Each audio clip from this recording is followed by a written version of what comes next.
ৰাস্তা বেলেগ বেলেগ হ'ব পাৰে, লক্ষ্য কিন্তু এক। প্ৰসংগ অখিল গগৈ, লুৰিণজ্যোতি গগৈ। দল একত্ৰীকৰণ সম্ভৱ নহ'লেও পৃথকে পৃথকে থাকিও অখিল লুৰিণৰ টাৰ্গেট এজনেই, টাৰ্গেট মুখ্যমন্ত্ৰী। অখিল গগৈয়ে কৈছে মুখ্যমন্ত্ৰীক খাই পাত ফলা, লুৰিণে কৈছে মুখ্যমন্ত্ৰীৰ কথা কোৱাৰ অধিকাৰ নাই। কংগ্ৰেছে ভাৰতৰ স্বাধীনতা আন্দোলনত তেওঁলোকৰ অৱদান আছিলে। ভাৰতৰ স্বাধীনতাৰ বিৰোধিতা কৰি ব্ৰিটিছৰ লগত থকা পাৰ্টিটোৰ নাম আছিলে RSS, য'ৰ পৰা গৈ জনসংঘ আৰু বিজেপি জন্ম। গতিকে নীলাজ দল কোনটো? আৰু হিমন্ত বিশ্ব শৰ্মাৰ নীলাজ সমান ডাঙৰ নীলাজ মানুহৰ পৃথিৱীত কোনোবা আছে নেকি কওকচোন? যিজন মানুহে কংগ্ৰেছত থাকি তেওঁৰ গোটেই টকা পইচা, তেওঁৰ গোটেই ইনফ্ৰাষ্ট্ৰাকচাৰ বনালে, এতিয়া তেওঁ এনেকুৱা কথা কয় যে কংগ্ৰেছক তেওঁ চিনিয়ে নাপায়, কংগ্ৰেছে নীলাজৰ দল। যদি তুমি কংগ্ৰেছক নীলাজৰ দল বুলি কৈছা, তেতিয়াহ'লে সেই নীলাজৰ দলৰ আটাইতকৈ দীঘলীয়া সময়ৰ এজন মেম্বাৰ তুমিও নীলাজ আছিলা।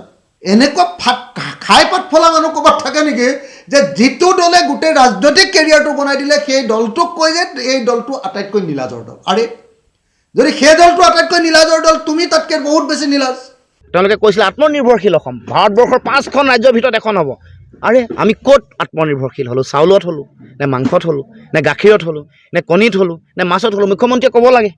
আমি প্ৰত্যাহ্বান জনাইছোঁ অসমৰ মুখ্যমন্ত্ৰীক, আমি ক'ত আত্মনিৰ্ভৰশীল হ'লোঁ? এটা নাম কওকচোন। তাৰ আগত তেওঁ অসমৰ আগত কথা কোৱাৰ কোনো নৈতিক অধিকাৰেই নাই। অসমীয়া মানুহৰ আগত কথা কোৱাৰ, অসমৰ ৰাইজৰ আগত কথা কোৱাৰ কোনো নৈতিক অধিকাৰ মুখ্যমন্ত্ৰীৰ নাই। এজনে কাজিৰঙাৰ পৰা, এজনে লংকাৰ পৰা। বিজেপি দলক মুকলিকৈ টাৰ্গেট কৰিছে অখিল লুৰিণে। বিজেপিত পুৰণি নেতাকৰ্মীক ৰাজনৈতিকভাৱে হত্যা কৰা হৈছে। বিজেপিৰ দিনত ৰাজ্যৰ খাটি খোৱা জনতাৰ দুৰৱস্থা হৈছে।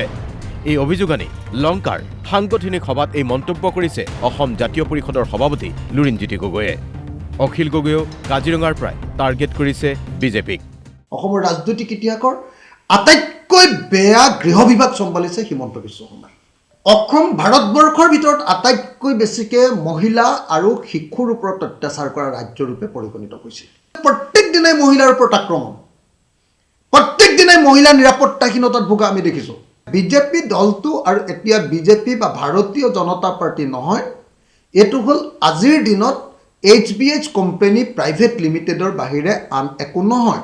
RSSকো কিনি পেলালে আৰু বিজেপিৰ চব মানুহকো অপ্ৰাসংগিক কৰি দিলে, আৰু কংগ্ৰেছৰ পৰা অহা গোটেই দুষ্ট মানুহবিলাকে এতিয়া বিজেপিটো পূৰা মানে কি কৰি পেলালে? দখল কৰি পেলালে। পূৰ্বৰ যিমান সভাপতি আছিলে প্ৰত্যেকজনে লাট খাইছে, প্ৰত্যেকজনক লাট খাই ইয়াৰ পৰা পলাই যাবলগীয়া হৈছে। তেওঁলোকৰ ৰাজনৈতিক সন্মান নাইকিয়া কৰি পেলাইছে, ৰাজনৈতিকভাৱে তেওঁলোকক হত্যা কৰি পেলাইছে, আৰু গোটেই বিজেপি দলটোক এটা Himanta Biswa Sarma company and private limited, HBS company private লিমিটেডত পৰিণত কৰিছে। 22 লাখ নিবনুৱা এতিয়াও আছে, চৰকাৰী পঞ্জীয়নকৃত নিবনুৱা, চাকৰি নাই।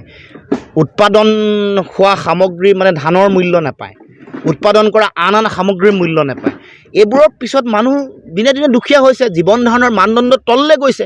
তাৰ কাৰণে মানুহে হিতাধিকাৰী আঁচনিৰ ওপৰত কেৱল মাত্ৰ নিৰ্ভৰ কৰিব লগা হয়। আনপিনে অতি শেহতীয়াকৈ বিজেপি দলৰ চান্দা সংগ্ৰহৰ ৰাজনীতিক লৈও বিজেপি দল সমালোচনাৰ লক্ষ্য হৈ পৰিছে অখিল গগৈৰ। অখিল গগৈৰ মতে বিজেপিয়ে চান্দা সংগ্ৰহত ব্লেকমেইলিঙৰ আশ্ৰয় লৈছে।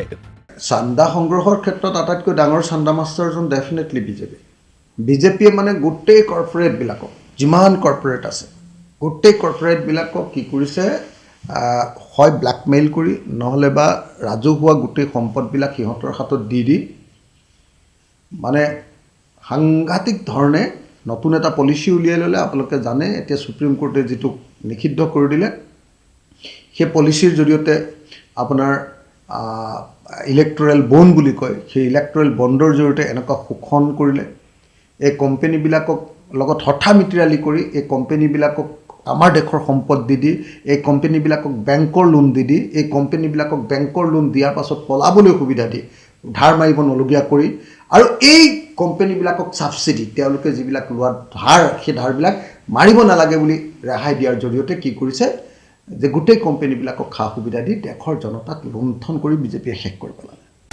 মুঠতে পঞ্চায়ত নিৰ্বাচনৰ দিন চমু চাপি অহাৰ লগে লগে লুৰিণজ্যোতি গগৈৰ দল অসম জাতীয় পৰিষদে সাংগঠনিক তৎপৰতা আৰম্ভ কৰিছে। সমান্তৰালভাৱে ৰাইজৰ দলেও আৰম্ভ কৰিছে ব্যাপক ৰাজনৈতিক কুচকাৱাজ, আৰু তাৰ মাজত দুই দলৰ নেতাৰ টাৰ্গেট হৈ পৰিছে ৰাজ্যৰ মুখ্যমন্ত্ৰী কিংবা বিজেপি দল। লংকাৰ পৰা ক্ষীৰোদ বৰাৰ সহযোগত কাজিৰঙাৰ পৰা নীলপদ্ম শৰ্মা, DY 365।